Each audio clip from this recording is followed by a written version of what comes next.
The attendees are slowly filtering in, so I'll just do a brief introduction. This is the 15th webinar that we've held in this series. They started off as what was intended to be a physical meeting, but which transferred to a virtual platform, which proved very successful. And so in 2021, we've run a series of monthly webinars highlighting different open source tools and resources. We've been able to do this because of the generous sponsorship of Liverpool Chirochem, who funded all the licenses, etc. The way that we run these is that we do, it's a 2-hour session, but we have a break after about an hour for 5 minutes just to let people stretch their legs. We also only take questions via the Q&A box, which you should find at the bottom of the screen.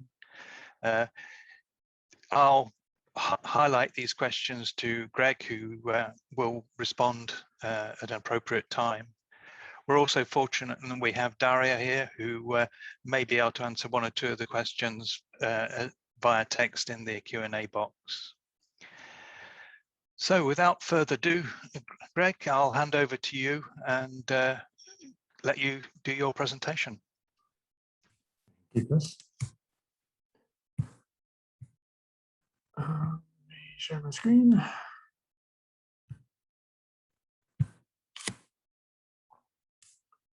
Okay. Zoom tells me everybody can see my screen now. I am going to... All looks fine, Greg. Great, thank you.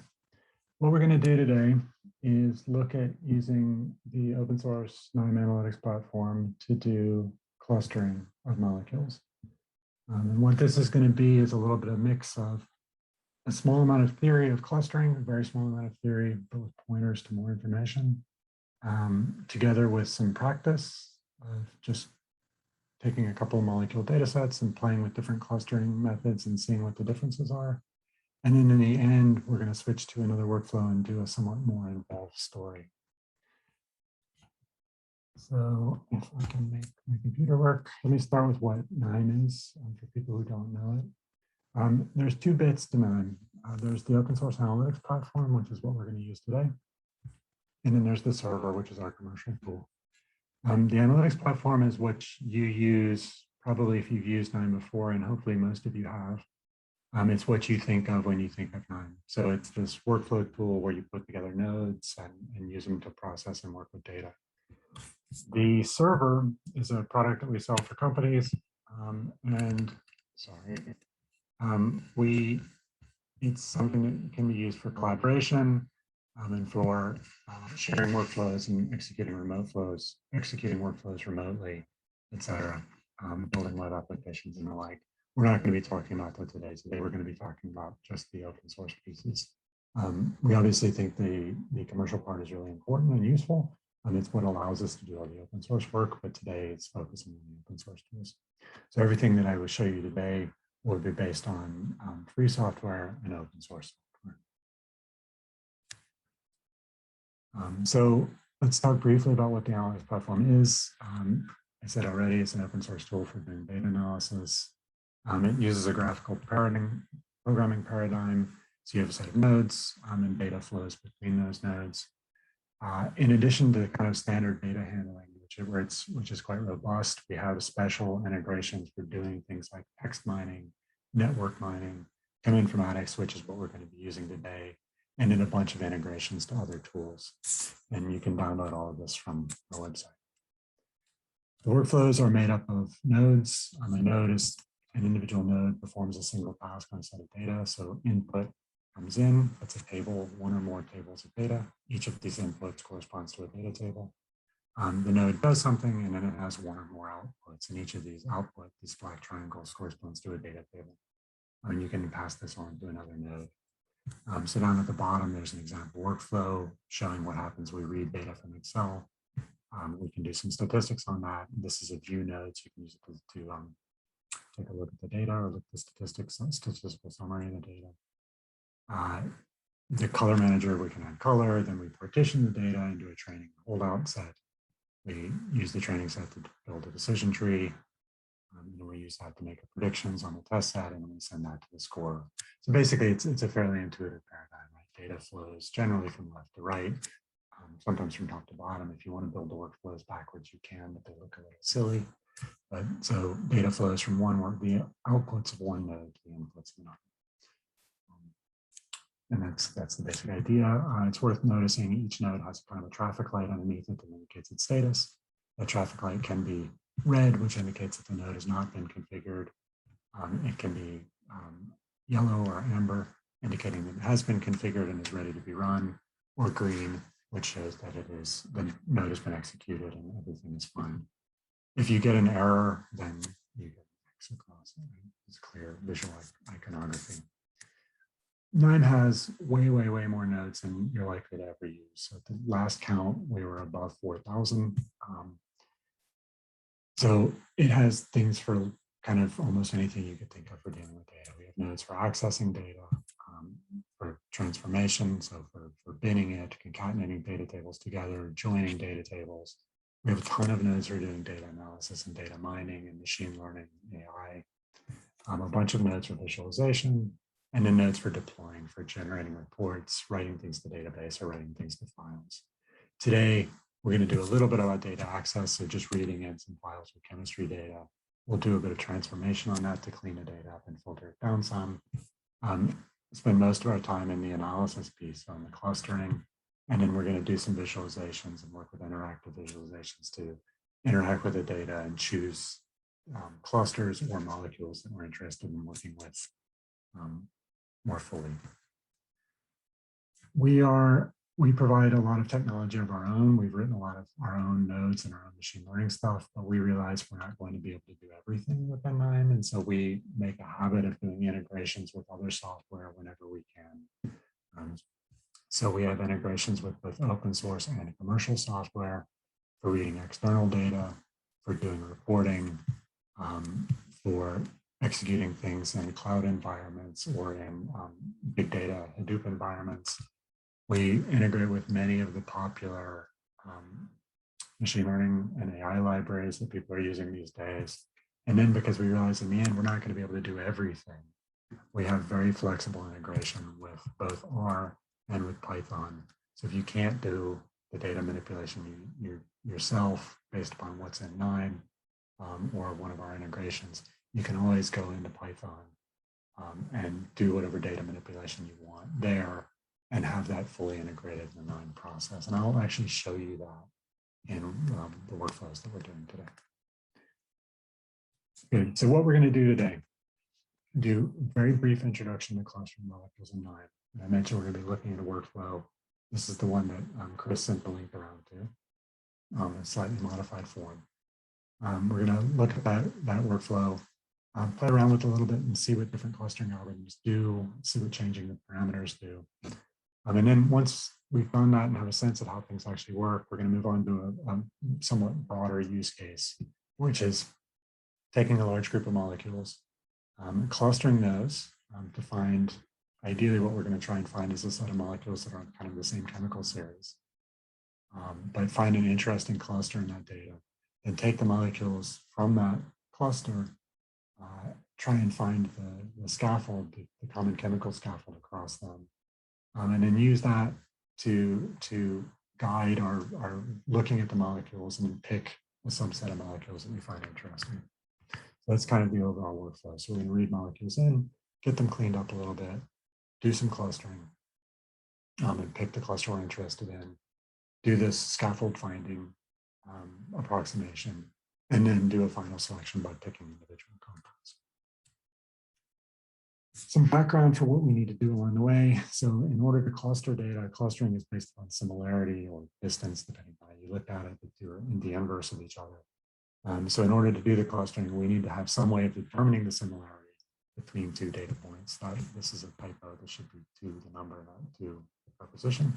So we need some way of determining the similarity or distance. We're working with molecules, so we're going to use molecular similarity. Specifically, we're going to use chemical fingerprints, and we're going to calculate similarities between molecules. And then once we have the symmetry measure, we then need to pick a clustering algorithm that we're going to use to do the clustering. And we may need to pick parameters for that clustering algorithm. because there are many, many, many different algorithms available, what we're going to do today is we'll look at 3 broad algorithms and a couple different flavors of one of them. And then just to get a sense of the differences and kind of how they work and how you use them. And then for the second piece, we're just going to work with one of those. We're going to work with hierarchical clustering in the end. If you want more information on clustering, there was a KNIME blog post this summer from Satoru that is actually a nice overview of the various clustering technologies that I'll talk about today, including some examples. It's not chemistry, it's more just general focusing, but he does a very nice job of explaining what's going on in these individual algorithms. So if you are more interested in this, if you want to understand more theory or get a better sense of the theory or what's actually going on beyond what we see today, this is a great place to go. This blog post is a good place to get started. And once you've looked at that, there's online, you can find a ton of material on clustering.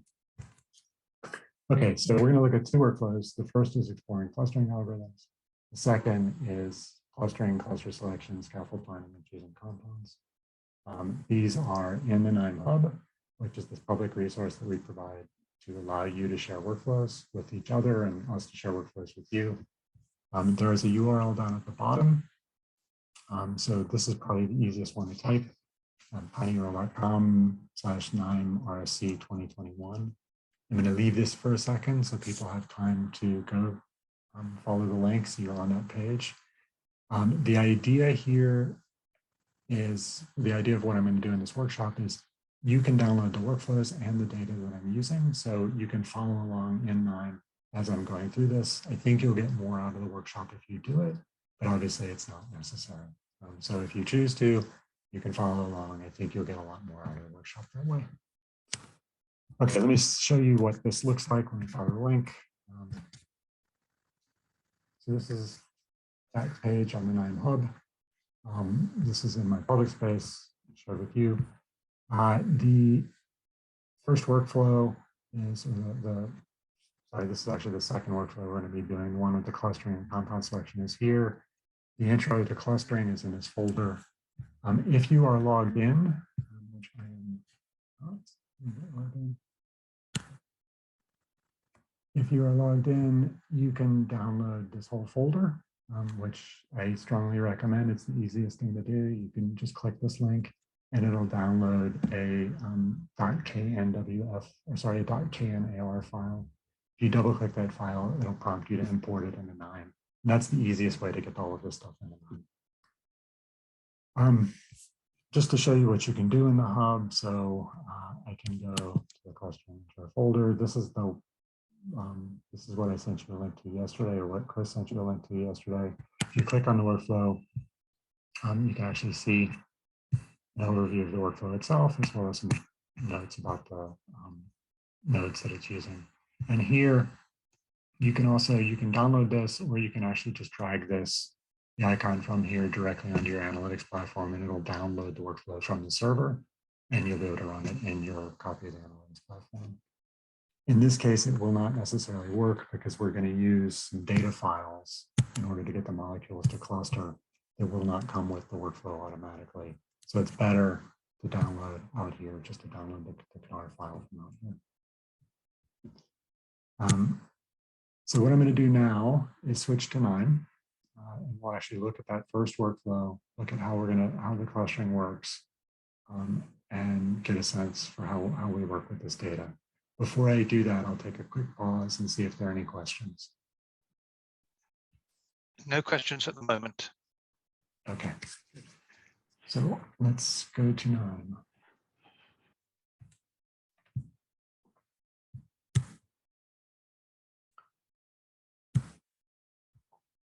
I am now in the analytics platform.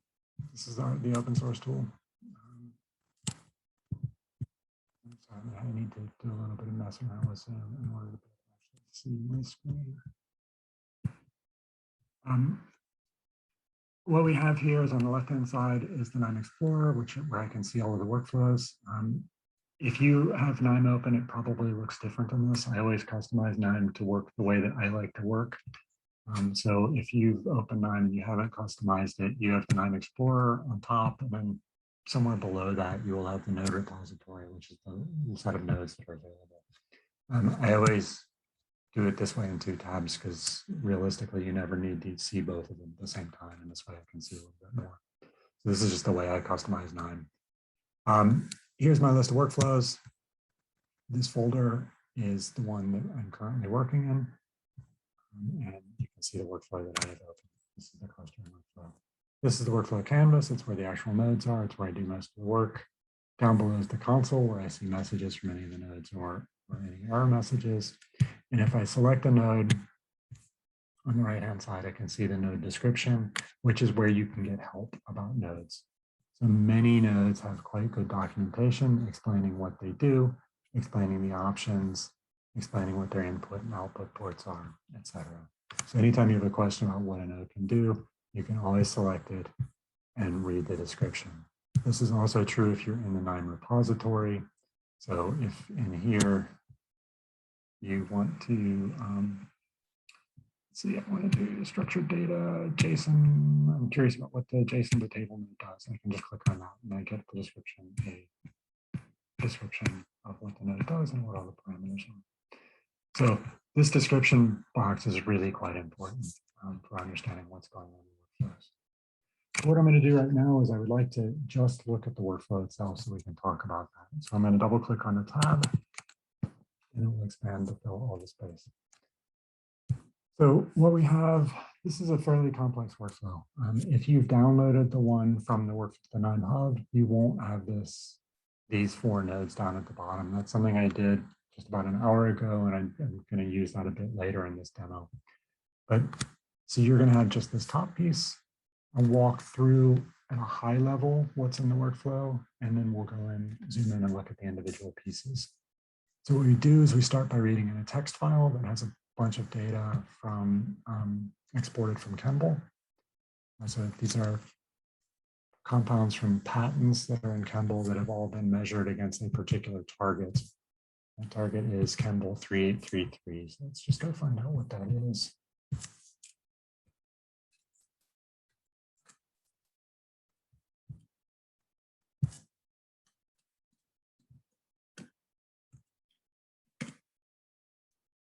So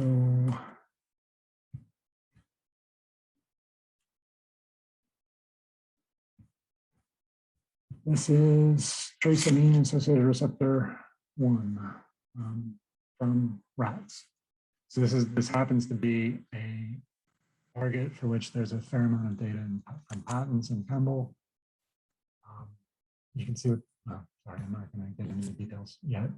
We read the data in. We do some cleanup and down selection of the data because there's too much in there initially. So we're going to cut it down a little bit just for the purposes of this demo. I'll explain then what exactly is going on in a moment. We do some pre-processing and calculate chemical fingerprints so that we can actually calculate the similarities between things.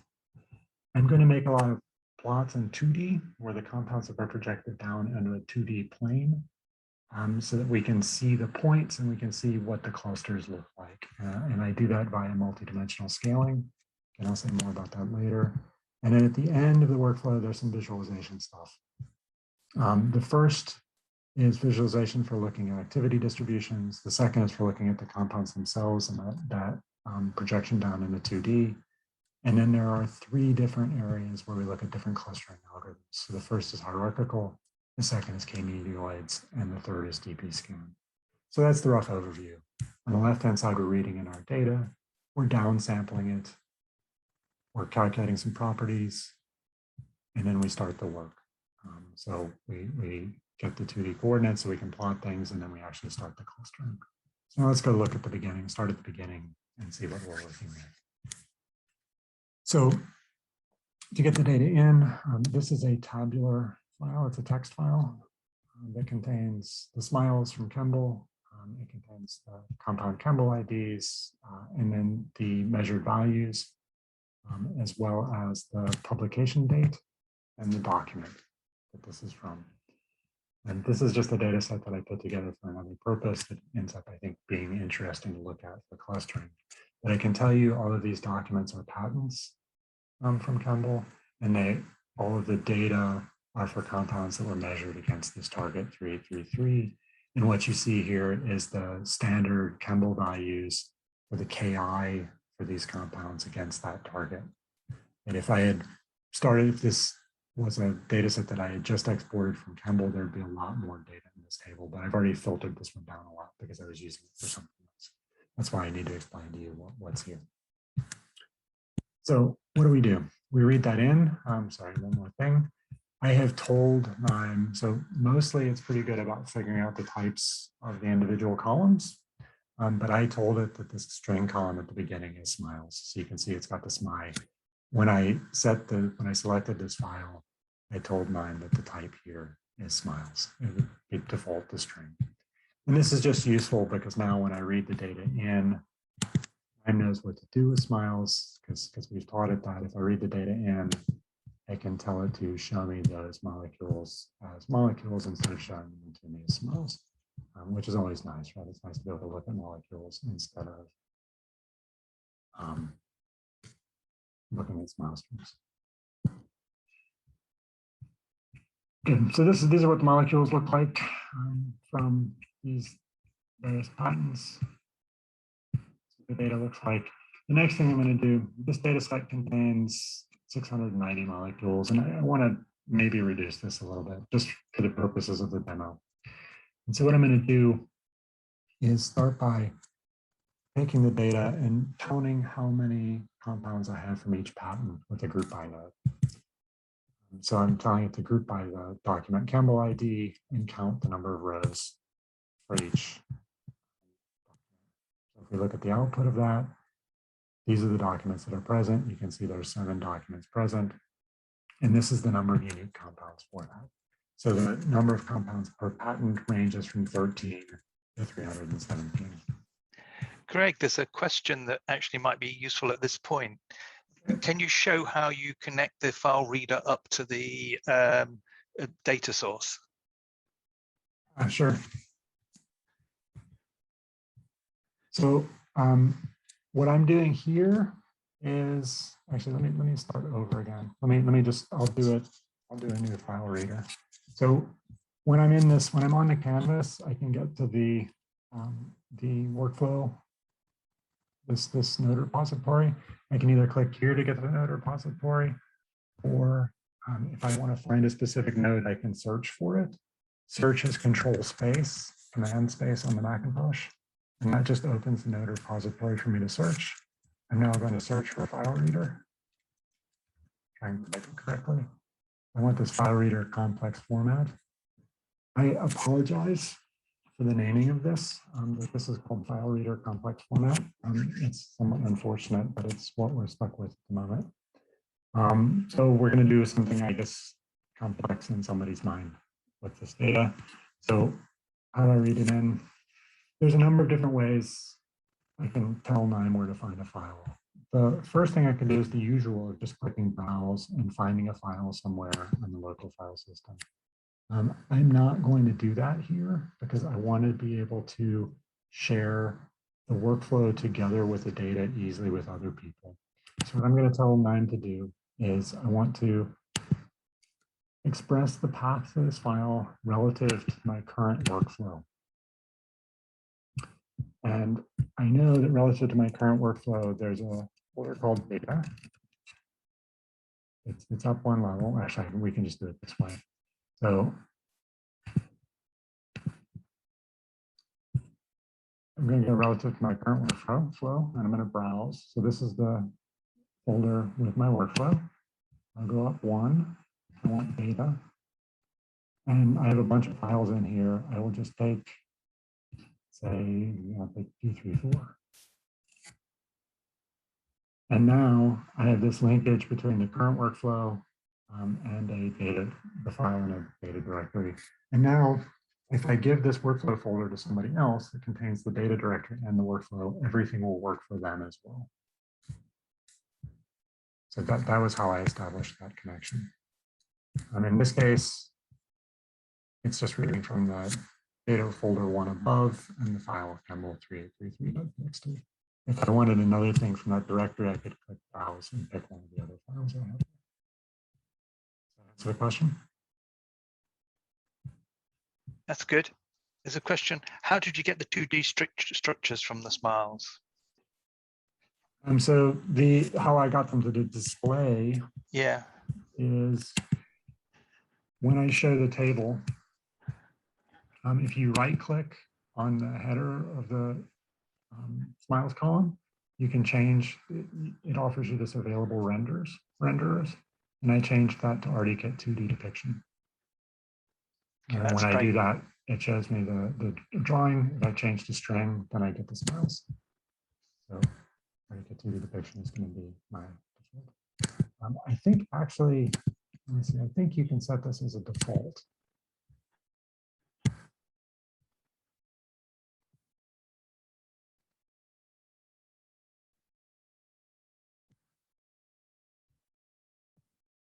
I don't have this currently set up properly. Okay, so I can set this to be the default. I don't know actually why it's not, why it wasn't doing that by default. It should show that as default. Anyway, if it doesn't, I showed you how to do it. You right click on the column header and then.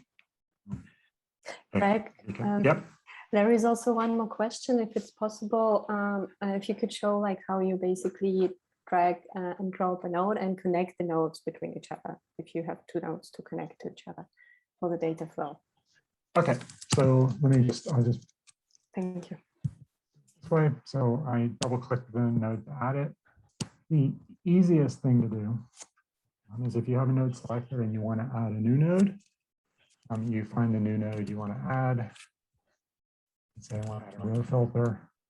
And then if you double click that and there is a node selected, it will connect the two automatically. If they're not connected automatically and you want to connect them, you have two choices. One is to just drag between the output port on one and the input port on the other.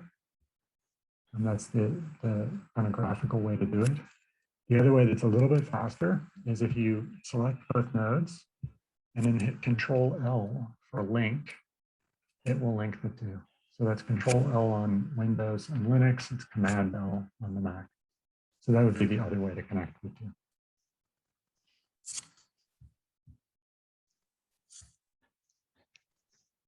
Okay. Thank you. Let me go back to my example. So remember we had in the table, we have a number of molecules ranging from 13 to 317. What I'm going to do is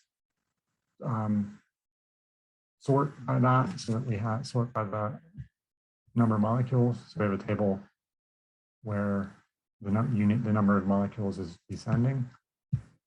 And then the sort actually isn't important for what I'm doing next, but what I would want to do is for inclusion in the rest of this analysis, I don't want anything that doesn't have, let's say, at least 20 compounds, right? In the end, I want, you saw the plots that I was trying, I want to get these 2D embeddings, and I want to make sure that I have a reasonable number of compounds for each pattern. So I'm not going to take anything that has less than 20 compounds.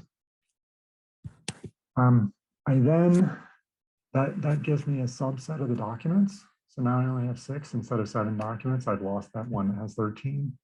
The reference row filter is saying go through the top column, let's go through the top table, which is the data that I originally read, and compare the document Kemble ID for each row there with the document Kemble IDs that are in the bottom table, these are the ones I just filtered, and only include rows where you can find the document Kemble ID below. So basically what this is going to do is remove everything from the table that is not in that list of documents that I wanted to include. So at the end of this, I only have 677 because I've lost the document that only has 13 rows in it. Next thing I'm going to do is reduce each of those document data sets so that it only has 15 compounds. I will not get into the details of how I did this because it's a little bit of an advanced topic. At the end of the workshop, if there's still time, we can come back and discuss how this happens. But what this node does is it loops over that table and makes sure that there's only 15 examples from each of the patterns. And I convert the smiles into RDKit molecules. The output of this is a table that has an RDKit molecule column as well as the smiles column. This is just to make some of the rest of the stuff that comes after it go a little bit faster. I'm going to need fingerprints in order to calculate similarities. So I use the RDKit fingerprint node for that. I tell it I want the RDKit circular fingerprint, which is the Morgan fingerprint. This is like ECFP. And I want a radius of 3. So that's radius of 3. So if you know that ECFP notation, that means ECFP 6, because ECFP is diameter. I would call this Morgan 3. And for some reason, we called the column Morgan 2. So that's inconsistent. I'm going to go back and actually make this radius 2 so that the name of the column corresponds to what it's actually doing. Then I want to, in the plots, I want to color the documents. I want to color the points by which document they came from. And the color manager is an easy way to do that. So I can say, I want the document column, and I want to assign a color to each of the rows based upon which document it is. That's that. So you can see after I execute this. And now each of the rows has a color, and the color just corresponds to the document. Next step is a implementation detail. For some of the views that come later, we need an image of the molecule. That's what this render to image node does. Then for the rest of the analyses we're going to do, we need to know the distances between molecules. And the most efficient way to do that in KNIME is with a distance matrix calculator.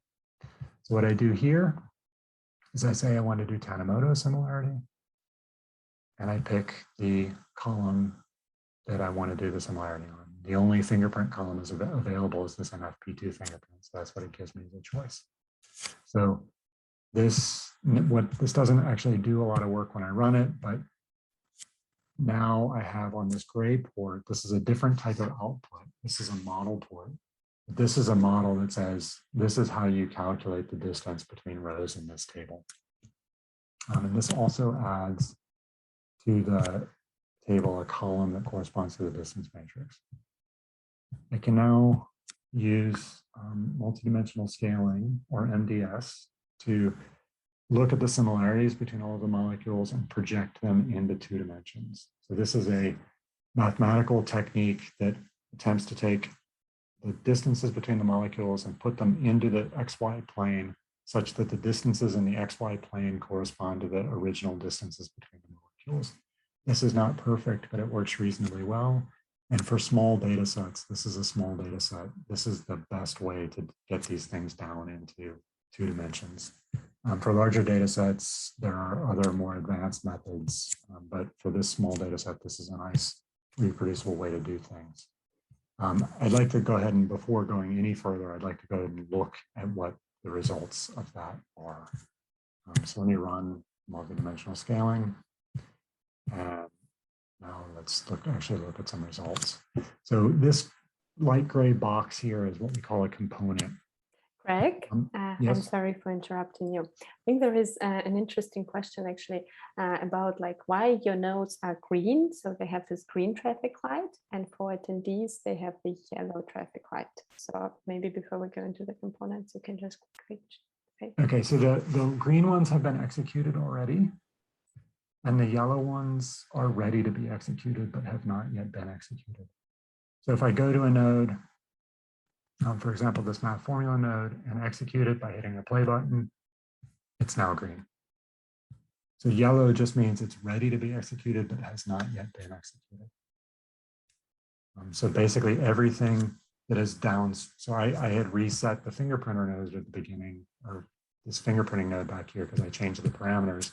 Everything downstream from that ended up going from green, already executed, to yellow, ready to be executed, because I changed the data upstream. Thank you. Okay, so this component there's a number of other nodes inside this, and we'll look at that in a minute, but right now I'm just going to show you what you can do with it. So I'm going to do execute and open the first view, which is this box, or Shift F10, or right click on the node and do execute and open views. So now this is running all of the nodes inside, and it's going to show me a view of the data. What I have inside this is a view that does the scatter plot, and then another view that shows this tile view of the molecules. And these are interactive, so I can zoom in on the scatter plot. Remember, the compounds have been projected down into this two-dimensional space based upon their fingerprint similarity, and the colors are based upon the document that they came from. And what I can do in here is, in the scatter plot, go in and select points and say, okay, I have these 2 points here. What are those compounds? I can select those and then go down to the tile view and tell the tile view to only show me the selected rows. And now I can see those 2 compounds. And so those are kind of sitting off there by themselves. Look at the other purple compounds, which are over here.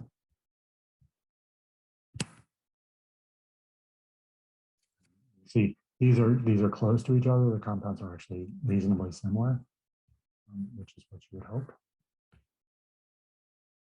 And I can similarly just explore the rest of the data set that way. Right? I can just go in and select these individual compounds from these individual documents and see what the compounds look like. So this is a nice way to get some interactivity, get a sense of what's in your data set.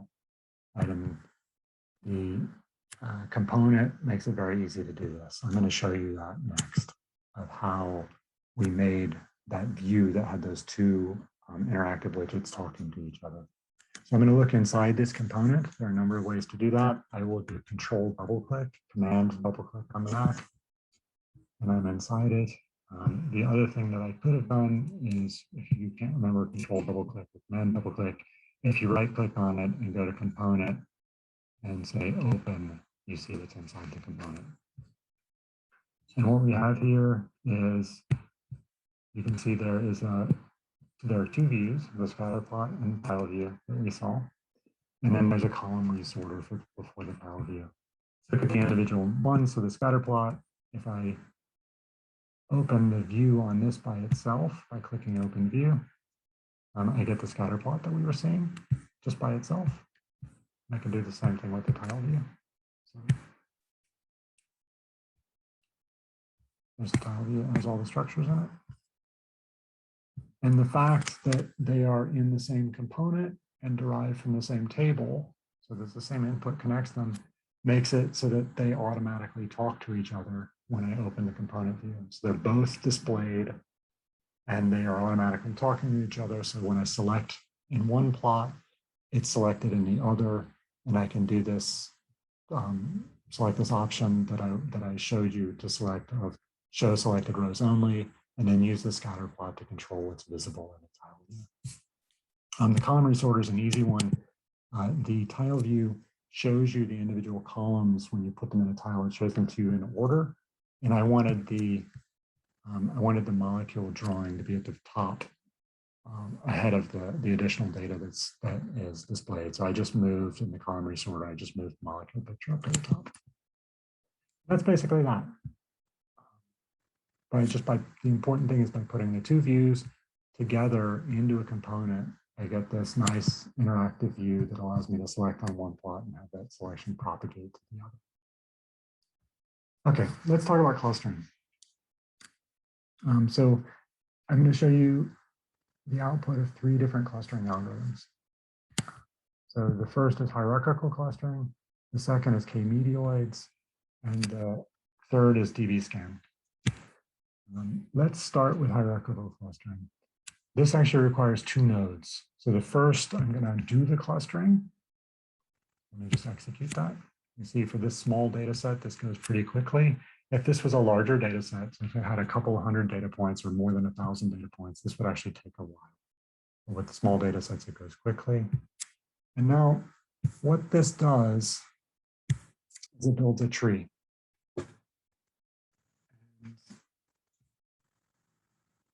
Show you the whole tree. This is the clustering tree. What hierarchical clustering does, it starts at the bottom, it starts down here, and it starts combining points with each other. combining points that are close to each other with each other. So it starts at just at the very bottom and starts combining things, and you can see things being combined, right? So this cluster and this cluster are combined to form a cluster here, and then that is combined with whatever comes from here to form another cluster. This cluster is combined with this one to form that. And so you get this cluster tree where the clusters get bigger as you go to the top. And this is the whole data set. It has, at the end, we have at the top one cluster that contains all the data. And what you normally do with this is you normally, when you're doing clustering, it gives you a sense of what the data looks like, but you normally do this because you want to assign points to clusters. And the tricky thing is you don't always know in advance how many clusters there are. So the nice thing about the hierarchical clustering, this approach to the problem, is we can actually look at the tree and decide how many clusters the data are telling us are there. If we look at this, there's a number of natural places that we could think about dividing the data, right? I could divide it here, and then I have one giant cluster, a small one, a very small one that only contains 2 points, and then another small one off to the right. But this probably is not the most logical place to put this. Another possibility would be to put the line here. Now I have 5 clusters, but I think I would be happier with it here. And now kind of all of these clusters start at more or less the same point, right? The top of them is all more or less the same point, more or less at the same level. So it's saying something about the degree of commonality within each of these clusters is the same. And so I think this is probably the best place to segment this data. So I think based upon this tree, I would kind of wave my hands and say, okay, this data set probably has about 6 clusters in it. Great. Can I ask a question? Of course. Can you view the structures on there so you get some feel for what is discriminating? Yep, and we will do that in the way I would do that is by taking a tile view, like I showed you before, and combining that with the dendrogram. Yeah. And then putting them into a component. So we will do that in the next exercise. Okay, great. We'll do exactly that use case. But yeah, you would want that. Normally you would want to do that with chemical structures. I'm just showing the hierarchical one at the moment just so we can get a sense for what the method is doing. Okay, so this says maybe about 6 clusters, and I'm now going to save this. And what that does is it now takes the input table that I provided and puts out an output table where a column has been added at the end. 2 columns have been added at the end. The first column is the assignment of the compound to a cluster, or the row to a cluster. So in here we have clusters 0 through cluster 5. And then the last one indicates whether or not the cluster was selected, or that row was selected when I closed the window. And I didn't have anything selected, so those are all false. And now the next thing we do is I'm going to use a color manager to color the points now by which cluster they're in instead of which document. And then we'll do a scatter plot.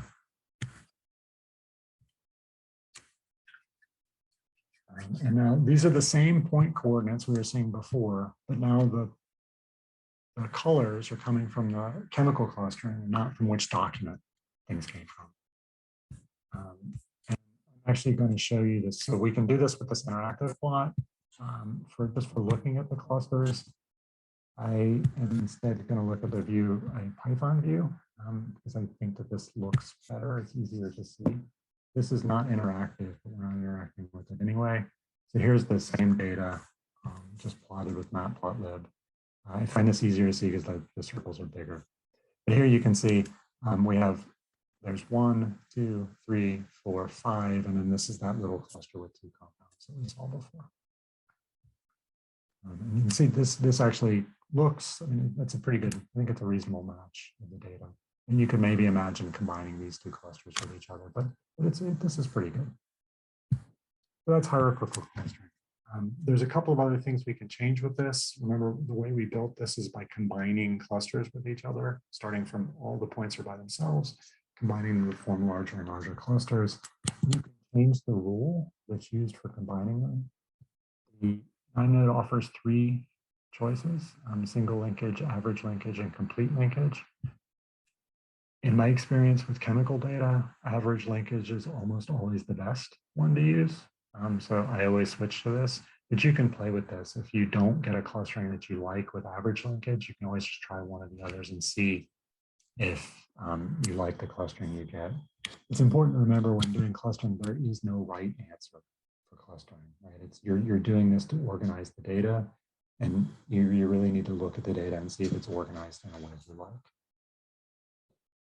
Okay, that's hierarchical clustering. The next one I'm going to look at is k-meteoids. This is similar to a method called k-means. Greg, I want to ask a question about, there is a question about hierarchical clustering and about the Kelly penalty and the possible Kelly penalty. So that's a feature to a score that would allow to calculate the sort of optimal number of clusters. And so, yeah, I think it's just, I know the answer, but I would like maybe you can comment on that. I will comment on that. There are a number of different schemes for calculating the number of clusters in the data. And as always, anytime there's a number of schemes, it indicates that there's not actually a right answer. But if there's a scheme that you want to use, you can use that here. So what you would do is the hierarchical cluster assigner has a configuration where you can set either the number of clusters or the distance threshold manually, and then run this node without looking at the view and look at the results that come out. So generally, a lot of the time those schemes are based upon changing the distance threshold and then looking at some other score. So the way I would do that is by changing the distance threshold or the number of clusters inside of a loop, where you set this inside the loop, do whatever calculation you want to get the score, save that, repeat the loop with another value, whichever parameter you're optimizing, calculate the score, and at the end, you'd get a table that has the scores and the parameters, and you could pick the optimal one. So the node does support that usage. I'm just not showing it here because it's a little bit more complicated. And to be honest, I don't tend to believe in those methods. I really think these are kind of hand wavy. Let's look at the data methods.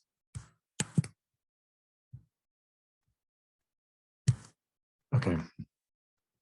K-meteoids is different from hierarchical clustering because here I have to tell it what K is. So going into this, I'm going to tell it the number of clusters that I believe are in the data.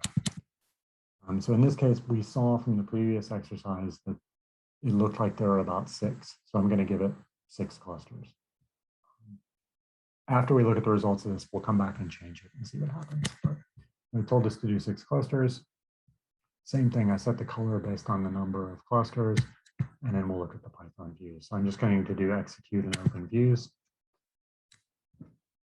And this is what we get. And you can see K-meteoids has given us a different answer than what we got before. The points are all in the same place. When we set the points with the MDS, and this is just changing the coloring of the points based on cluster assignments. But you can see that K-meteoids has done something completely different. These are now grouped with each other. There's a bit of a blue in this cluster, and there's a bit of whatever color that is, purple down here in the greens. So it's done a different division of the data. And this is just what happens, right? There's no right answer for cluster assignment. This is what K-meteoids does. We can go in and say, well, maybe 6 isn't the right answer, we'll try 4. Or we can use whatever, if we're using one of these, like the elbow method or one of these other scoring schemes, we can use that to choose the right number. I'm just going to do this by hand. Let's see what 4 does. Fortunately, all these things are pretty quick, so it doesn't take very long. I'm maybe a little bit happier with this. Like, I think, I kind of think these all either need to be, if I was going to wave my hands at this, I think these all either need to be 1 cluster or there's kind of a clear dividing line here. But obviously k-medioids, whatever it's doing to calculate the point has found a different solution to that. So that's k-medioids. The distinguishing character, let me finish this and I'll answer the question. The distinguishing characteristic of this is that you pick the number of clusters going in. Okay, question.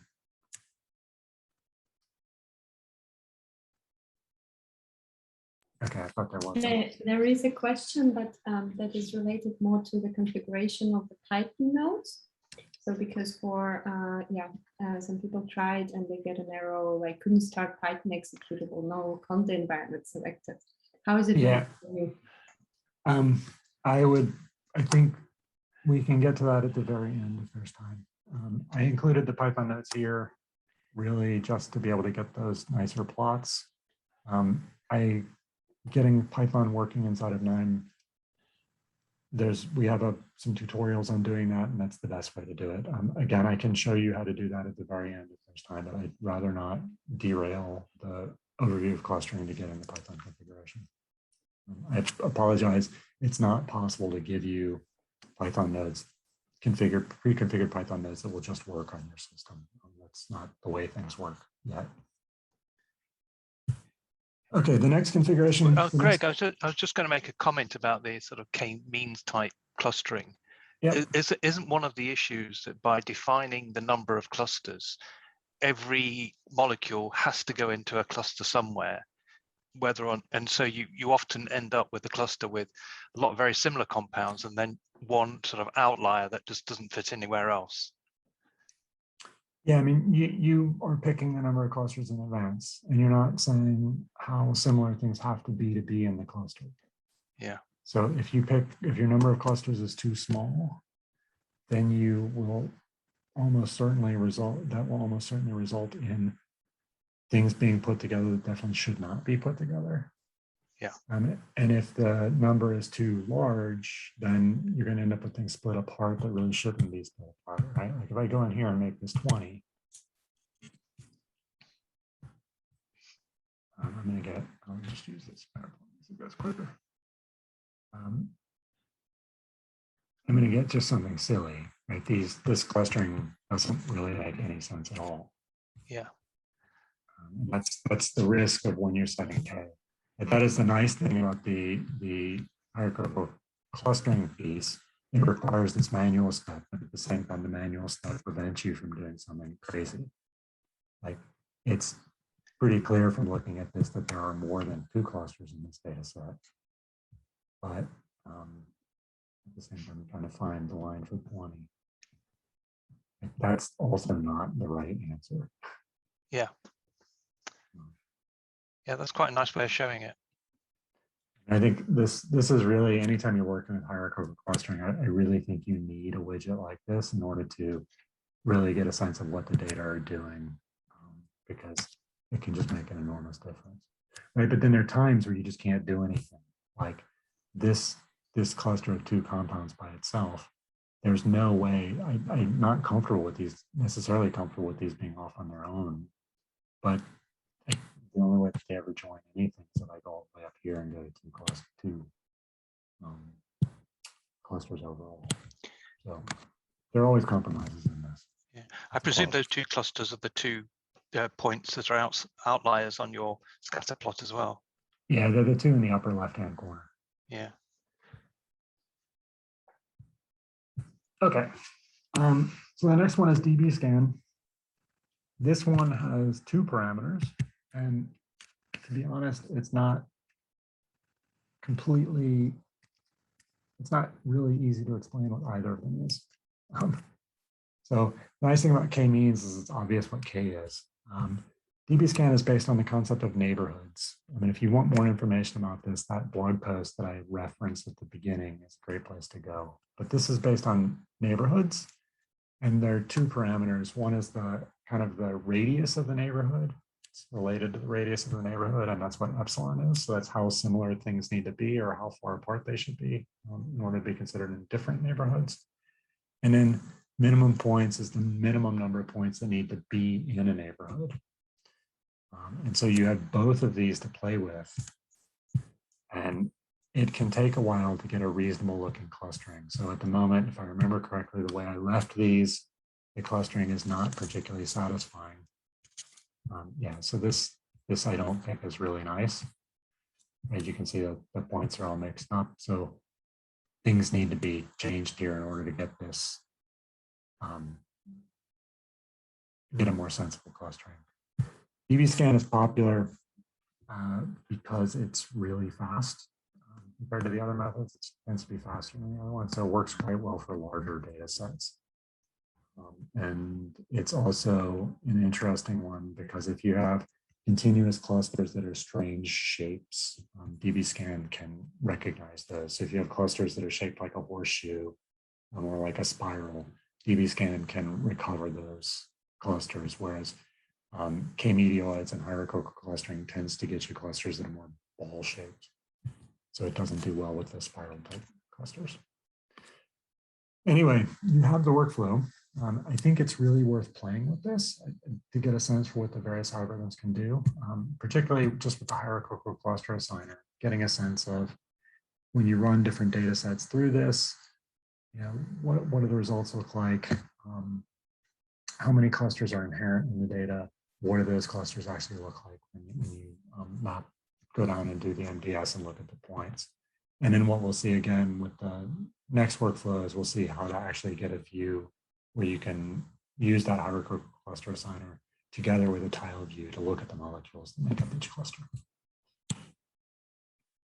So I think this is probably a good point to take the break, right, Chris, before I move on to the other one, but I can take any questions, if there's any last questions before I take the break. There's no questions, but could you just comment on the data set size that's reasonable to run through these? So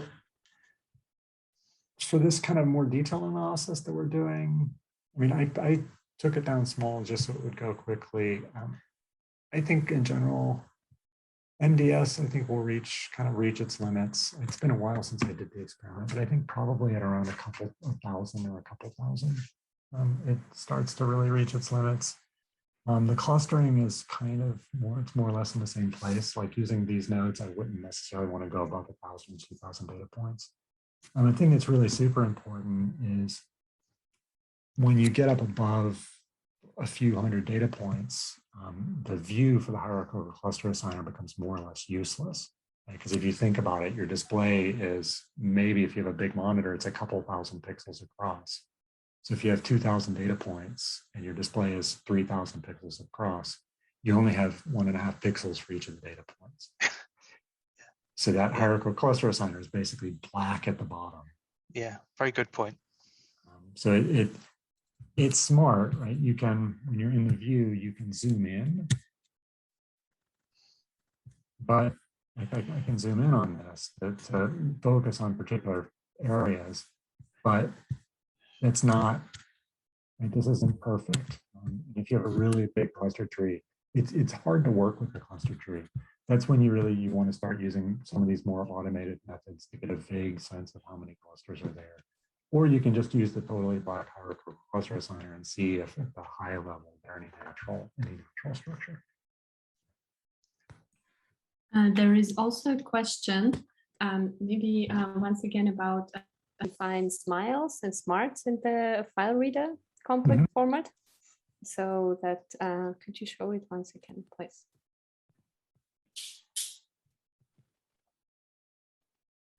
So what was the question? The person is having a problem later in the workflow, so that actually the RD-KITFA molecule cannot see the smiles value, so no column with the smiles value, and I assume the problem is that in the file reader complex format it was not defined. Yeah, so okay, if I change this, so I'm going to go and pick one of the other files there. Let's do 2147. Actually, sorry, I don't want to do that this way. I don't want to destroy my existing workflow. Let me just change this to a new file. By default, the smiles column isn't recognized as smiles, it's recognized as a string. And you can see that here in the file reader complex format because it has this S saying that it's a string. In order to make this a smiles, you have to right click on the column header and then change the type to smiles. And when I do that, you can see it says SMI and it shows you molecules. And so that is an important step. If you're just reading the file with the reader by default, it will not recognize the smiles column by default. You have to tell it that's a smiles column. So that's likely what the problem is.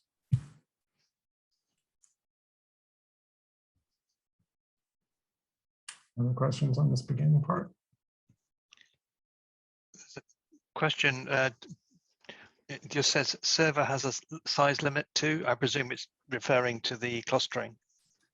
Yeah, the limitations I'm describing to are not anything that KNIME imposes. The open source can do anything with any data set size. The limits that I'm talking about are really practical limits. So the hierarchical clustering, this runs, the amount of time that it requires to do this is proportional to the number of molecules cubed. So it goes up the runtime goes up very quickly with the number of molecules. Just calculating the distance matrix goes up with the number of molecules squared. Right? So if you go from 100 molecules to 1,000 molecules, you're doing 100 times more work. And for hierarchical clustering, you're doing 1,000 times more work. And then if you go from 1,000 molecules to 10,000 molecules, you're doing another 1,000 times more work. So this is just a limitation in the algorithms itself. If you want to deal with clustering really large data sets, you need clustering algorithms that are designed for really large data sets. This is not one of them. DBScan can do that. That's not a problem with DBScan.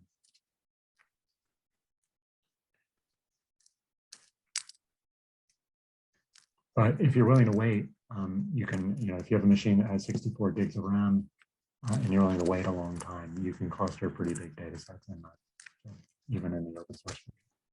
Like I said, there's no artificial limitations on the open source version. So I think that's a good point to break for 5 minutes. Tammy, I think I saw you log in. Do you want to say a few words on behalf of Liverpool Chirochem?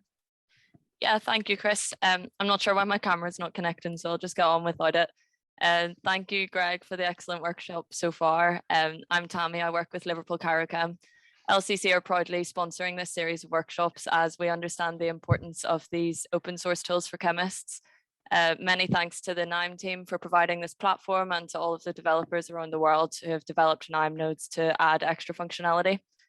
To give a bit of a brief introduction to Liverpool Chirochem, we are a chemical technology innovator on a mission to accelerate small molecule drug discovery through providing access to novel, multifunctional, 3D-rich scaffolds and building blocks. Our 4 main product pillars are DEL, FBLD, linkers for heterobifunctionals, and our virtual library. If you would like to find out more about how LCC can support you, please get in touch via our website, live chat, our LinkedIn, or by emailing sales@liverpoolchirochem.com. Thanks for listening, and I hope you all enjoy the rest of the workshop. Okay. Thanks very much, Tammy. We'll take a 5 minutes break, and so we'll be and then restart again. See you in 5 minutes. Okay, Greg, do you want to start up again? I'll do that.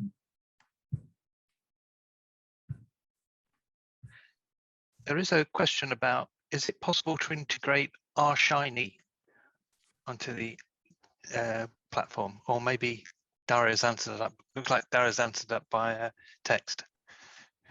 Good, because I don't know. I assume not so much. I mean, we do have good R integration, but I don't think Shiny would work. Okay. As there is a forum thread for that. Oh, okay, cool. So I found one. So next step, we've gone through the kind of overview of workflow. Now I want to overview of clustering. Now I want to switch workflows and look at this workflow where we're going to do the interactive clustering, but then we're going to pick one of those clusters and do some more work with it. So let me again give you a high level view of the workflow itself, of what it's doing, and then we'll get into the details. So it's the same, basically the same structure as before. I'm going to start by reading in a set of molecules. Again, these are molecules from Campbell patents. These are nice data sets to work with for clustering. I'm going to do a different kind of pre-processing this time, so you see how to do it. And I'll talk about that when we get to it, but this is cleaning up the data. Doing the fingerprints as we did before. Doing clustering, this time just the hierarchical clustering. And you notice that here I don't have the cluster assigner. We're going to pick the cluster, which clusters we want to do and what the threshold is. We're going to do that interactively, and I'll show you the view before we get there. And then we're going to take only the selected cluster, and for the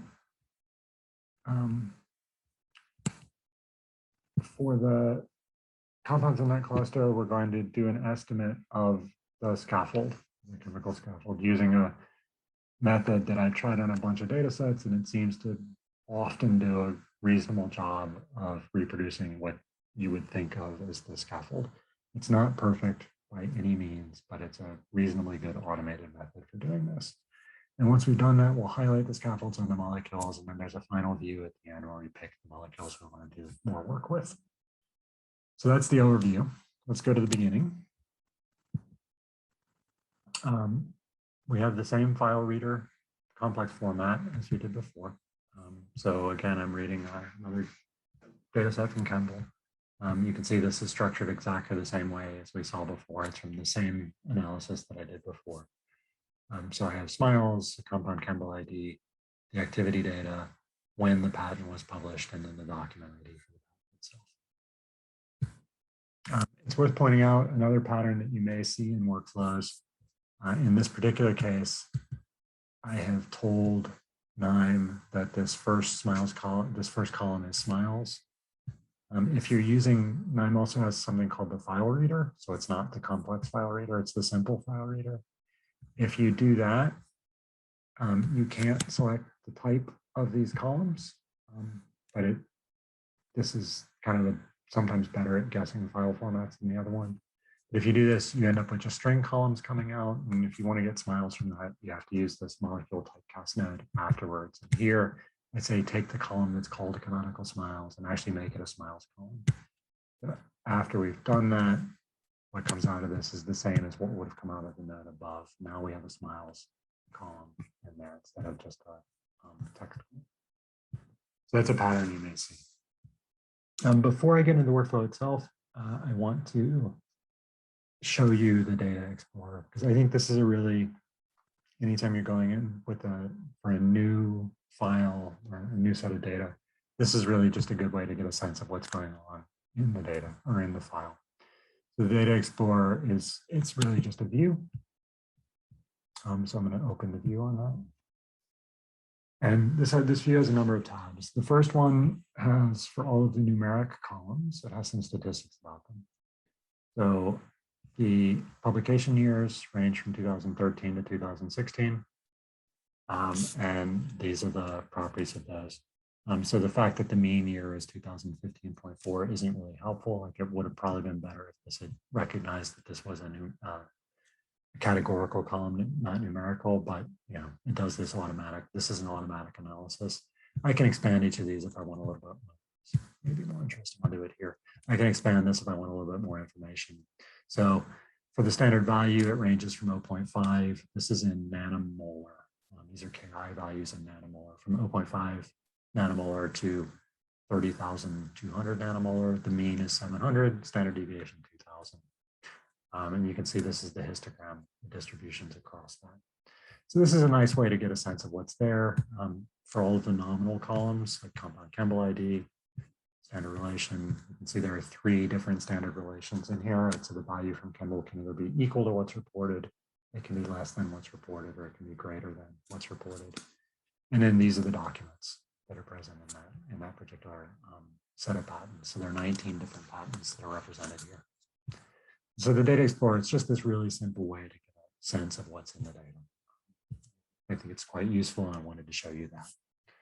Once I read the data in, this is another way of doing pre-processing. So we're going to recognize that compounds coming in from outside data sources often have salts attached to them. So we will use the salt stripper to remove those salts. So we just end up with the parent compound. There may be duplicates in this, particularly once we remove salts. So I'm going to remove the duplicates. In this case, I'm going to recognize duplicates by generating the already get canonical smiles and then just adding a duplicate row filter. So we can check quickly. We started with 759 rows, and after doing the duplicate filter, there's 679 rows. So there were quite a number of duplicates in here. I mean, that actually makes sense because in this case, the compounds are assigned to patents, and you may have the same compound in multiple patents, right? So in this case, we're just taking if the same compound occurs in multiple patents, we are taking the first patent that it appears in. That's the one we leave it in. All of the other ones we take it out. Then, for the sake of showing how to do it, I'm going to take the data and I will split it so that any rows where the standard relation is not equals get sent to the bottom port here. So let's see what the inside looks like. So I'm including rows by the attribute value. The attribute is standard relation, and I want to include things that match equals. So anything that matches equals goes up top, and anything that matches or anything that's not equals goes to the bottom. So we can look at the ones in the second output port by right-clicking and taking the second output port down at the bottom of the context menu. And you can see these are the 10 rows where I have some less thans and some greater thans in here. So I'm just taking those out for the purposes of showing you how to do it. Next thing I want to do, I have normal KI values in here. I want to, for later, convert those from KI into PKI, so minus log 10 of the KI. And I'll do that with the math formula node. Configuration of that is I have just done, let me just show you how to do this from scratch. So I know I want minus log, and I want minus log of the standard value. So I can just double click and add that. And then to this, the standard value is in nanomolar. So the way I normally do that is I just take standard value and convert it to nanomolar by multiplying it by 1e minus 9. I'm sorry, convert it from nanomolar to nanomolar to molar by multiplying it by 1e minus 9. I always have to think about that. And then I'm appending a column PKI. So let's see when we do that.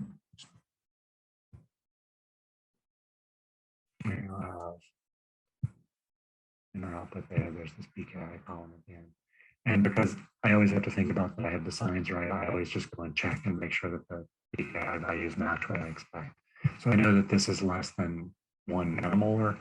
So I know that PKI should be greater than 9. So I'm doing this right, thankfully. It's embarrassing when I do a demo and get it wrong. The next one, this is called a meta node. It's kind of like a component, but this is really just grouping a set of nodes together so that they don't clutter up the workflow.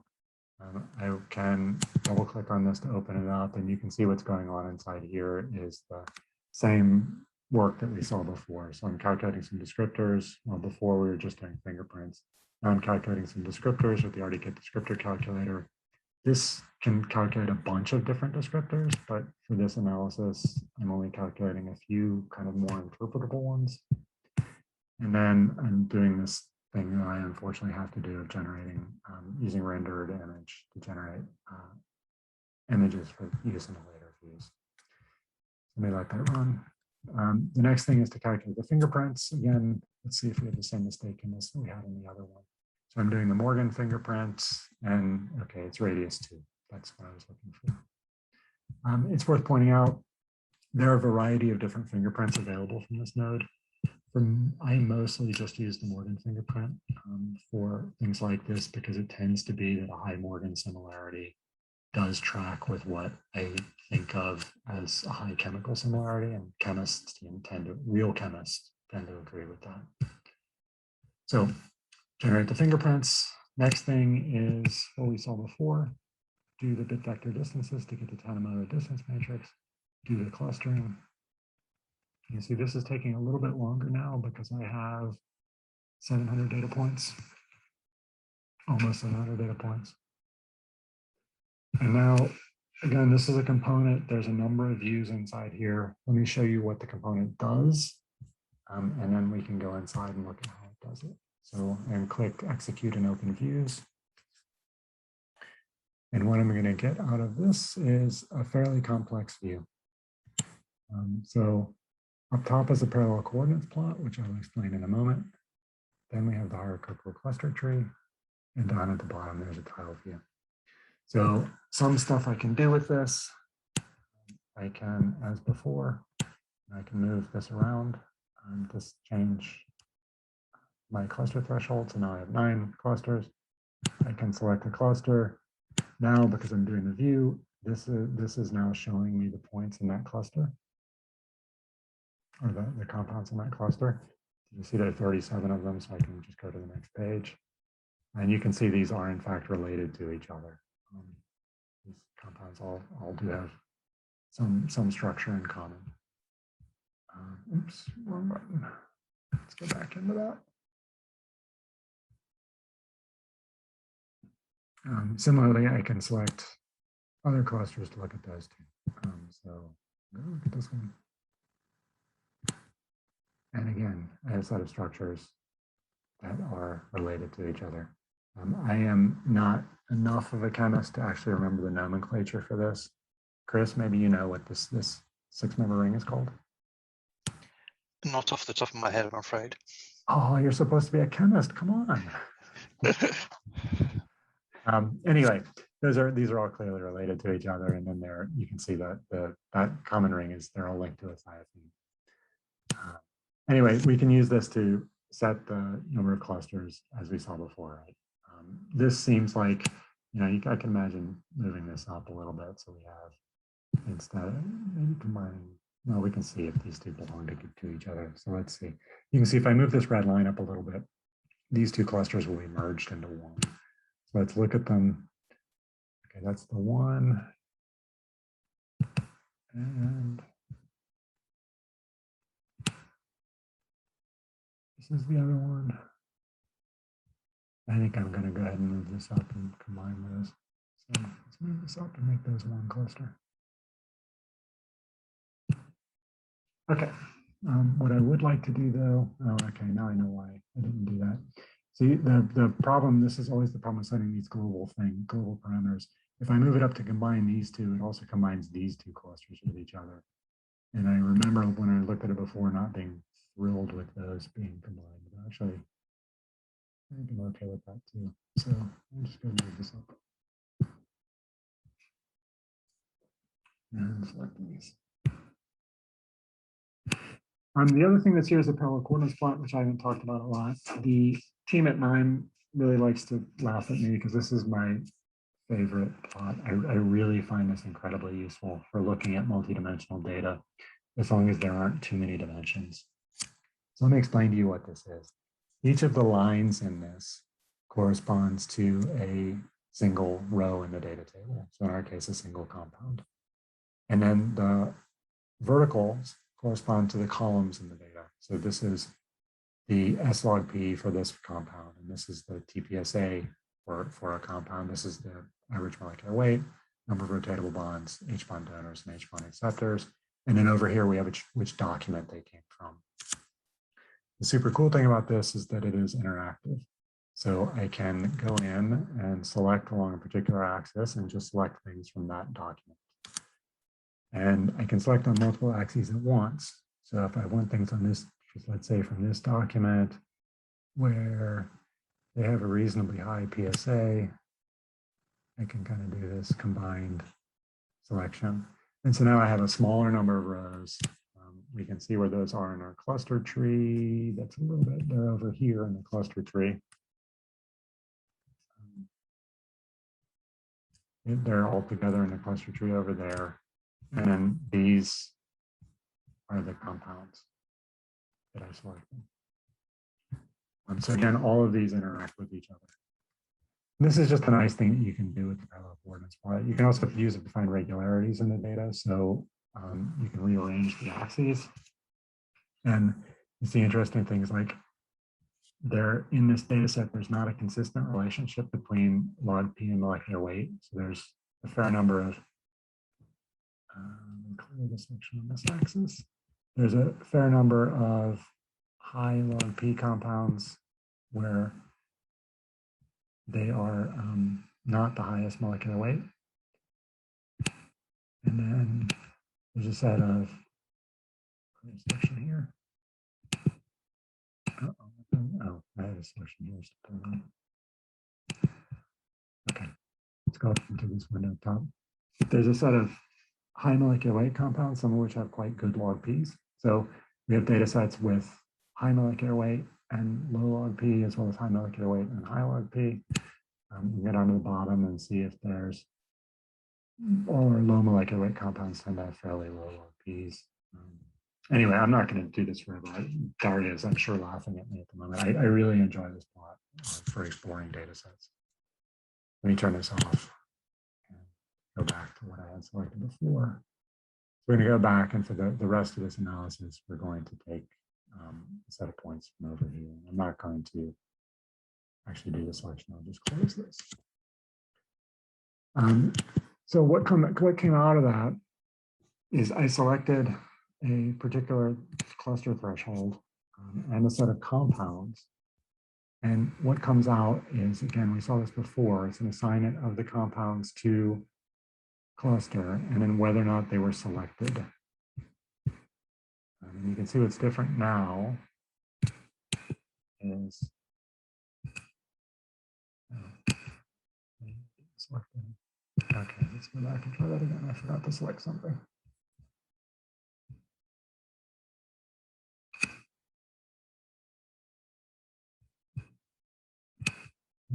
Again, and let's take this cluster. And what I've done last time right here is I moved this up a little bit and taken the whole cluster. So we'll take this forward. And now if I look at the output table,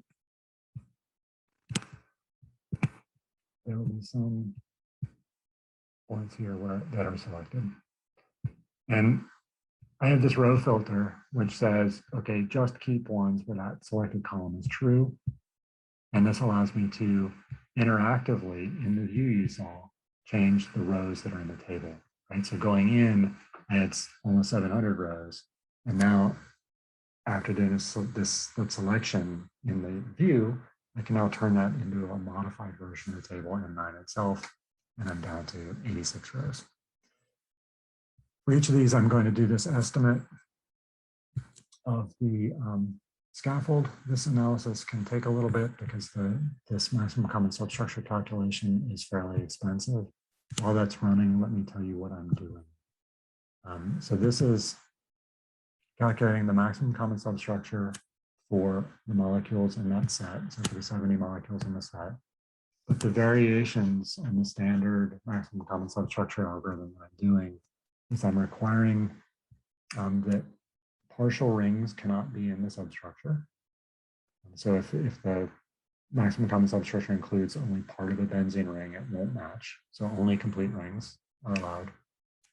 Chain atoms are not allowed to match ring atoms and vice versa.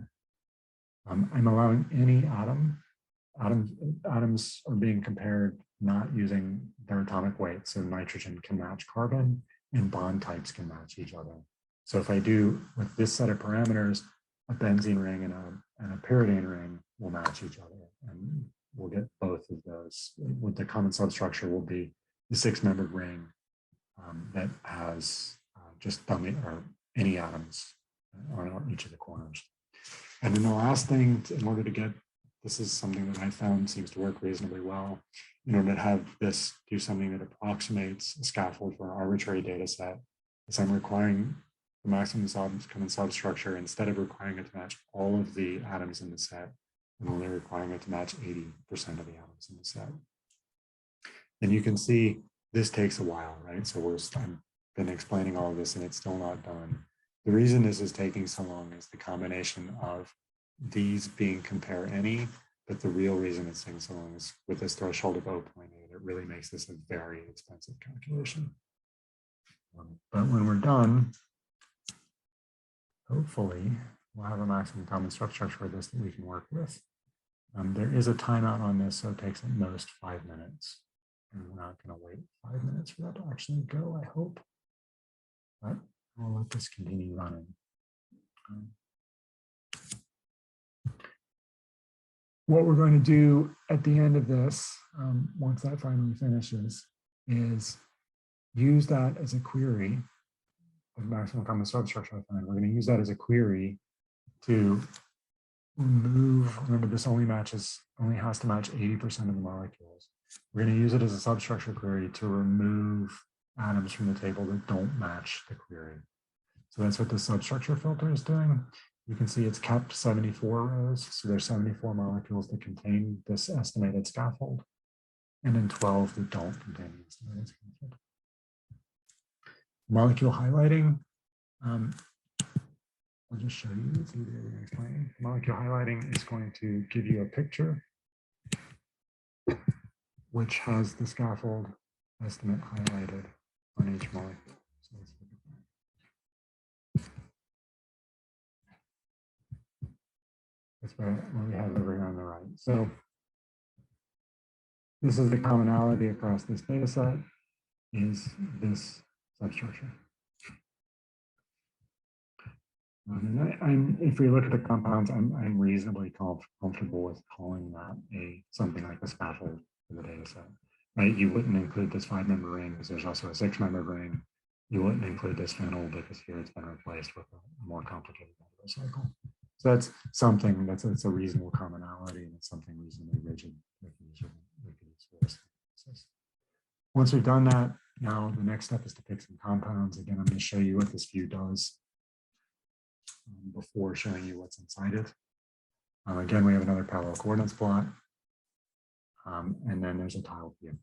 So the parallel coordinates plot in this case is just showing us the pKi for the compounds, as well as the calculated properties. And no molecules are being shown because nothing has been selected. So let's go into pKi and select, let's say, the most active compounds. And then I want the ones with the low p values. And then maybe high PSA. And this is what I'm left with. So at the end, I have 8 compounds left, and this is all 8 of them. You can see now here I have my compounds. They have the nice highlighting, showing the scaffold, the thing that's common across them. And now what I can do is if I just close this and save it, what comes out of this component is that table. So it has the 8 rows that I selected. And you can imagine using this and passing this on now to a further analysis. This was a fairly long exercise working with a large set of compounds, using clustering to find an interesting set to look at, and then using this NCS analysis to kind of find the scaffold for that and use that to organize the data as we go in and sub-select it with the parallel coordinates plot. I want to show you what's inside the 2 components. I'll start with the simpler one, which is the pick compounds. Before I do that, are there any questions about the stuff that I've done so far? Not at the moment. Okay. It's worth mentioning, I'll just go back again before digging into the components. The clustering here, we're doing the same clustering we were doing before, so it's just average linkage. And the bit vector distance, we're doing Tanimoto, same as we were doing before. Okay, let's look inside the component. So again, this is controlled double click or command double click on the Mac. And this is more or less what we saw before, but now I have a parallel coordinates plot, I have a table view, and the tile view. These, again, they're automatically talking to each other, they're automatically sharing selection. And we saw that, right? I didn't actually show you the table view. Sorry. Table table view is down at the bottom underneath the tile view. So I open this back up. I have the same compound selected as I did before because I saved them. So I have the parallel coordinates plot. There's the tile view. And down at the bottom, there's a table view that just has all of the data. In this case, the compounds aren't being showed, so I can do the data compactly. This is actually the table widget is actually quite nice because I can do sorting on this. Right? So I can sort the compounds by any of the, sort the rows by any of the columns. I can search in this. There's not really anything sensible to search with in here. Like if I knew that Campbell 3, 8, 9, 7, 8, 9, 4 was in there, I could type and you can see it filters it down to just show me the ones that are present. This is just an easy way to kind of interact with the data in a tabular manner. Let's look and see how we did that. So I have the 3 views here in the component. The last thing the component does is the output of the table view goes into a row filter. And the row filter is using this selected column that we saw before. It's the selected column that indicates whether or not I had it selected in the table. And if it's true, it includes it, otherwise it doesn't.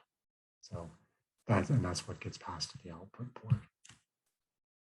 The question with this, of course, is I have 3 views and they were displayed in a particular order. How did that order get set?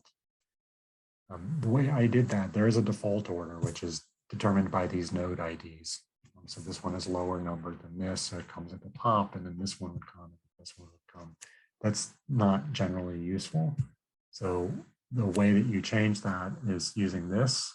This allows you to change the layout of the component. So I'm going to double click that.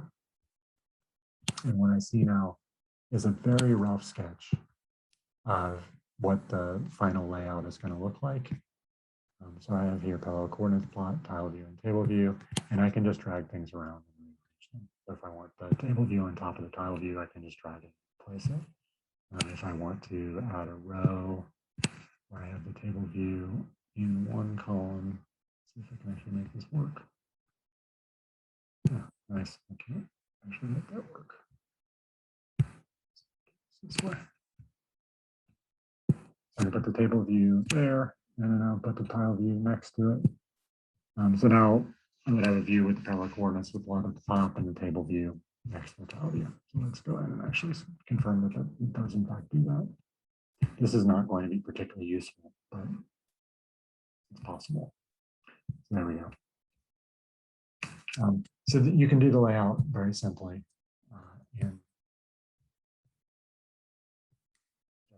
in this dialog box.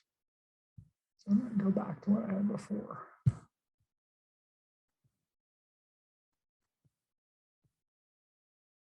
See, Greg, go ahead.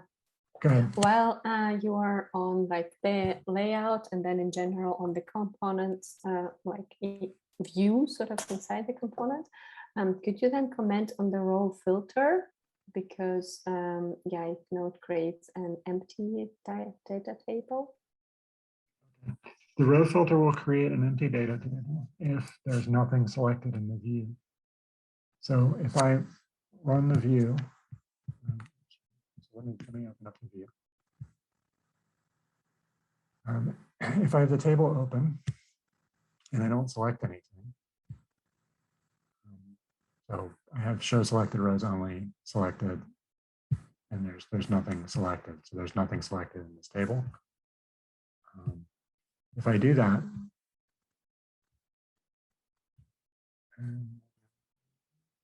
get it set up, and then run the row filter.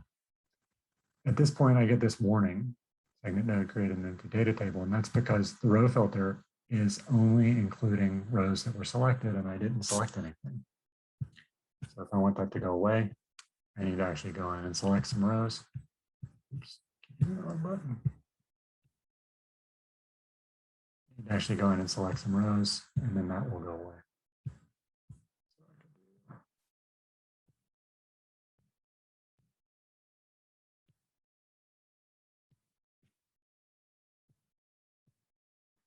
Now this isn't going to complain because now there's 2 rows that were selected. So the idea of the row filter is basically just to make it so the component produces an output table that only contains the rows that were selected when I had the view open last. Because so the thing is that there is also another component, so also before this component, like the set cluster threshold component that also has a row filter.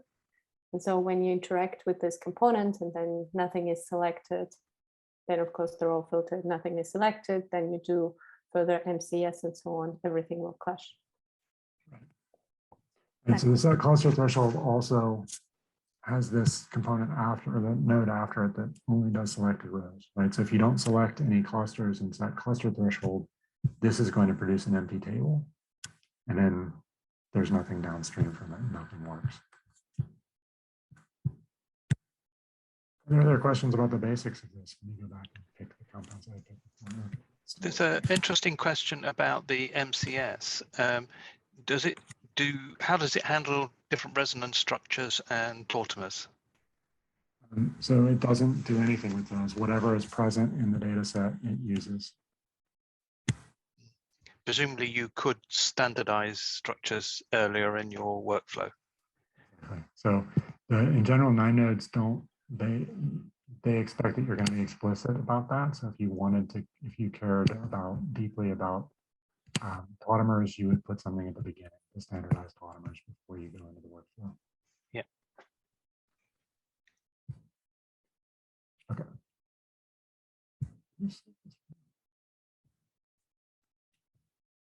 So next thing I would do is show the set cluster threshold.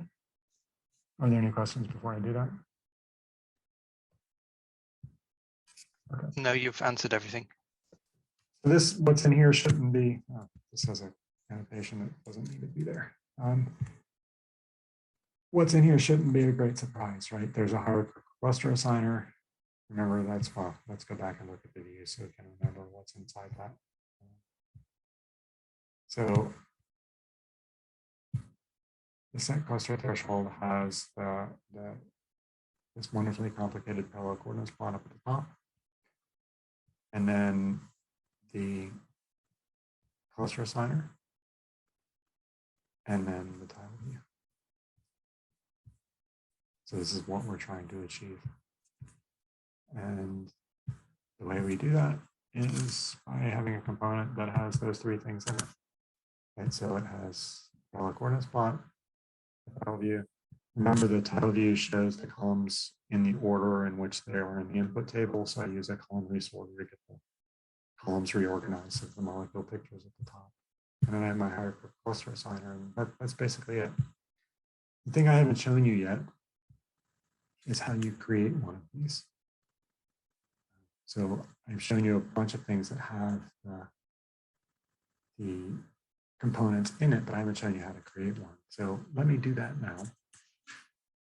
I'm going to start from scratch and create one of those. And I'll do it. We had Chris had asked on the first workflow about just having the hierarchical cluster tree and then under that a tile view showing the compounds. So let's create that. So what I want is I want to add a hierarchical cluster assigner. And so I will go to the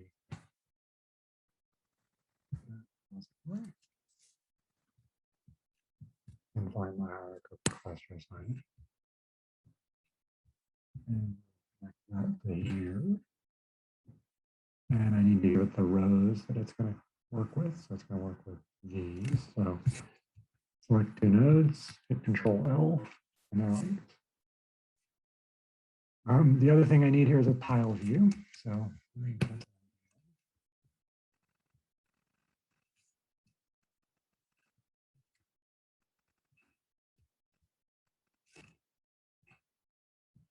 this I want to show these. And I don't want the tile view to show. Let's see what how I can configure it. So let's see. The first thing is how many tiles there are per row. So I don't want to use 3 or 4.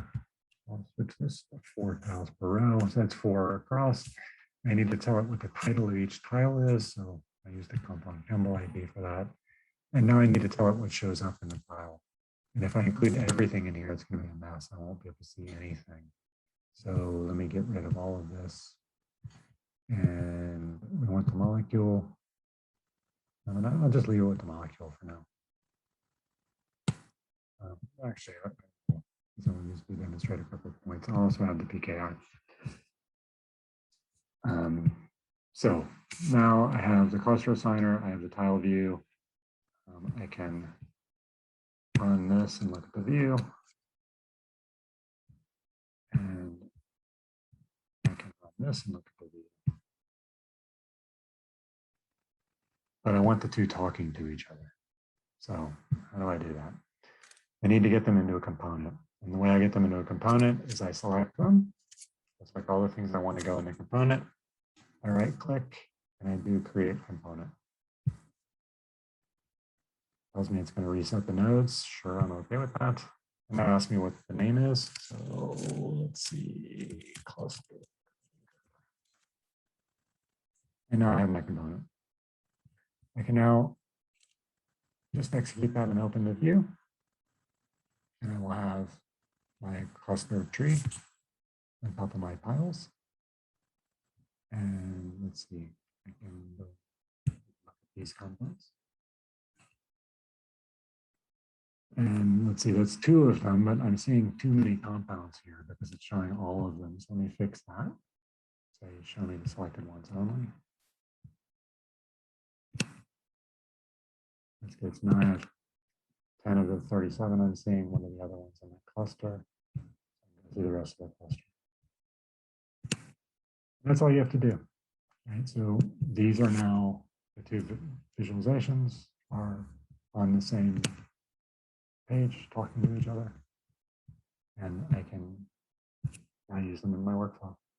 If you have the KNIME server and you were to deploy this workflow on the server, each of these components with views becomes a page in a web application that you can do.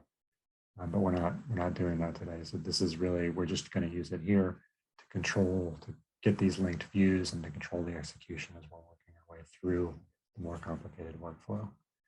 One thing that's a little bit bothersome with this is it doesn't have an output port, right? And I want to keep what clusters have actually been picked. So let me add an output port to that. I go to the component and I want to do setup. I can change the name if I want to, but I'm going to add an output port. It's going to do some data. Now it has an output port. Let me go inside. Nothing is connected to that. So I need to say I will connect that to the output of the hierarchical cluster assigner. And so now if I go back out and execute this, I will have the output of the hierarchical cluster assigner, which at the moment I think has put everything in the same cluster because I didn't change the cluster height. So let's fix the number of clusters.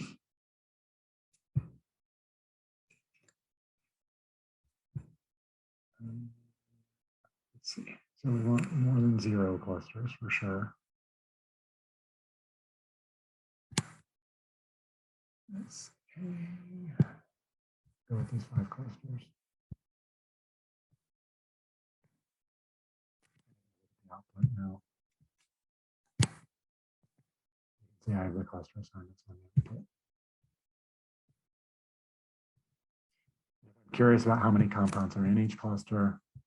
I can connect this to a group by node.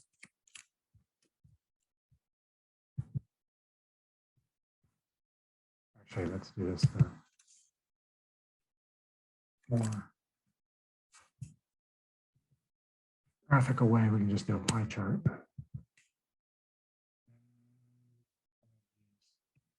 Cluster assignment as my category. Open views. You can see these are the 4 clusters that are, or sorry, the 5 clusters that are present in the data set and their relative sizes.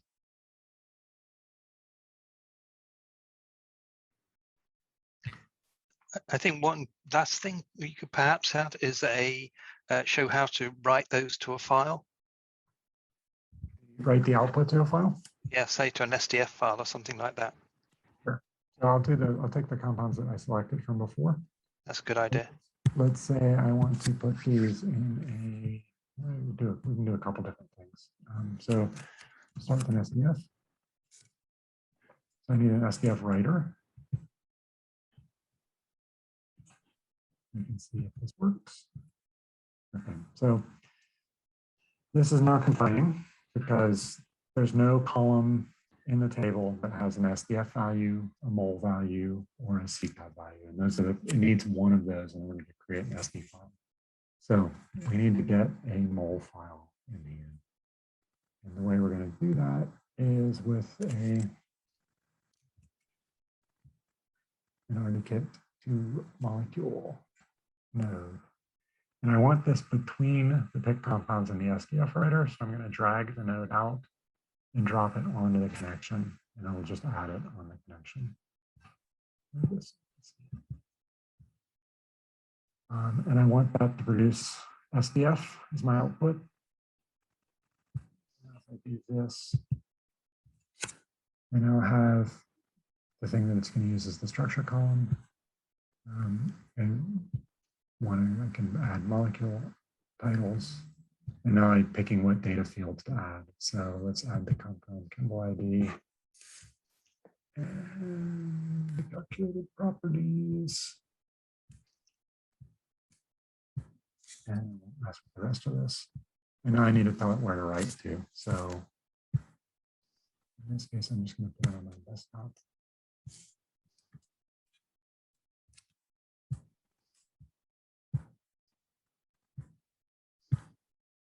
And now when I run this, I have an SD file now on my desktop that has the data.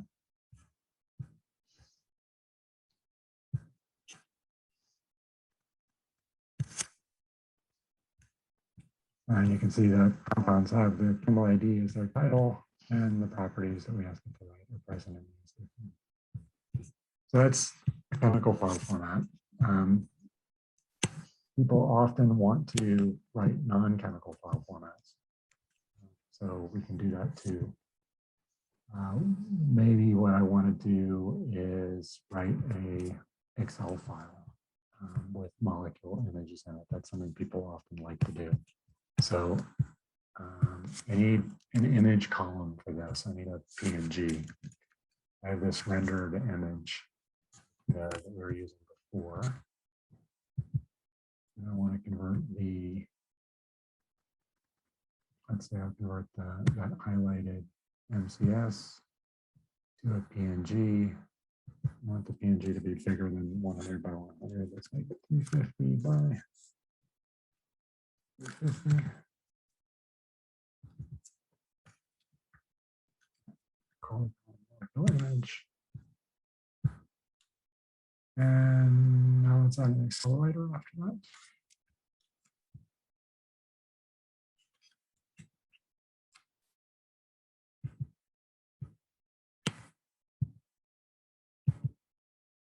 So I went to the local file system. I went to put it on my desktop.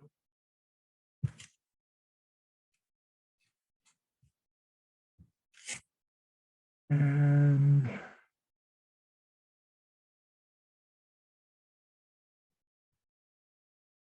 this is going to write everything. I can't choose the columns, so I'm not happy with that. I don't want all of the columns in the output, so let me remove some columns. The column filter. Again, I want this between the rendered image and the Excel writer, so I can just drag it on and drop it between them. And here, I want these guys. And I want my molecule image. And I think I want the molecule image at the beginning, but right now it's in the last column. So let's fix that.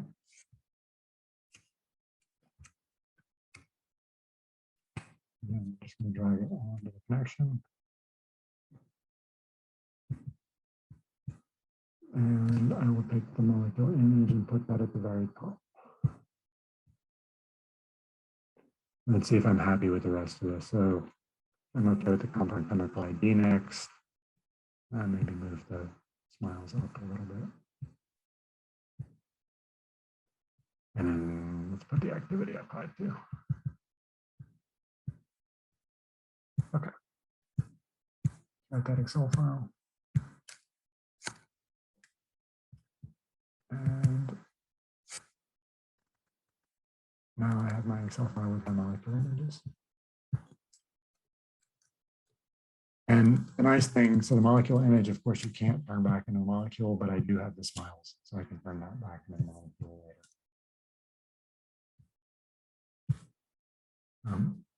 We could have also written this out to the CSV file that contains the smiles, but I think showing it's a writer is worthwhile. Other questions?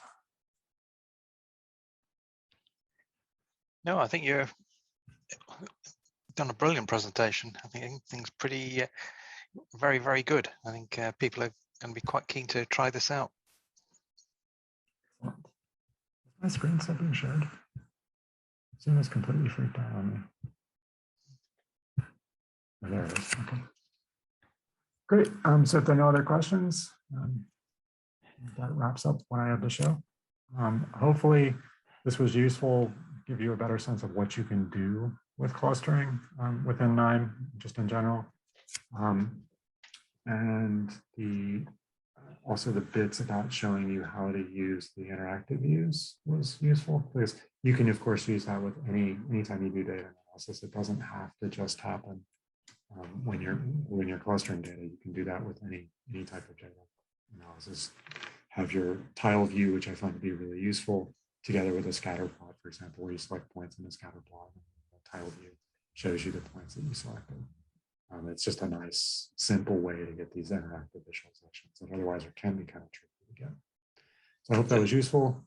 There's a question on platforms, and I mean, it's, as far as I'm aware, it's Windows, Linux, and Mac, so everything really. Yeah, everything I showed you will work on Windows, Linux, or Mac, and it's open source on all those platforms. Yeah. Well, if no more questions, I think we should finish there. But Greg, thank you again for giving another fantastic presentation. You've become a regular contributor. I think we'll have to try and find a badge or something to send you. Maybe that I need to get better at getting other people to do it for me. Right? Yes, I noticed you tried this time, but Daria won that one. She was smarter than I am. yeah. Okay. Well, thank you again. It's been really fantastic. I think the KNIME platform is one of these things that once you start using it, you just realize how useful it can be, particularly if you end up doing the same thing over and over again. Yeah, no, I think that's definitely true. And I have to say, I'm also a big Python user, and I find the two play very well together. We really didn't get into that today. Once you have them configured on your machine, which isn't that hard, it just takes a while to show. Once it's set up, the two play very nicely together. And that, to me, is a really great thing to be able to do. I find I do a lot of exploration in Jupyter notebooks, and then when I've got it how I want it, I transfer it over to KNIME. Yeah. And you can use the code from the Jupyter notebook directly in KNIME too. There was a blog post about this as well. Yeah. Anyway, I hope it was useful to people. Yeah, well, as I say, thank you very much, Greg. Thanks for the invitation. And we'll be putting this up on YouTube next week, so people can re-watch it at their leisure. Thanks very much, Greg. Great. Bye then. Bye, everybody.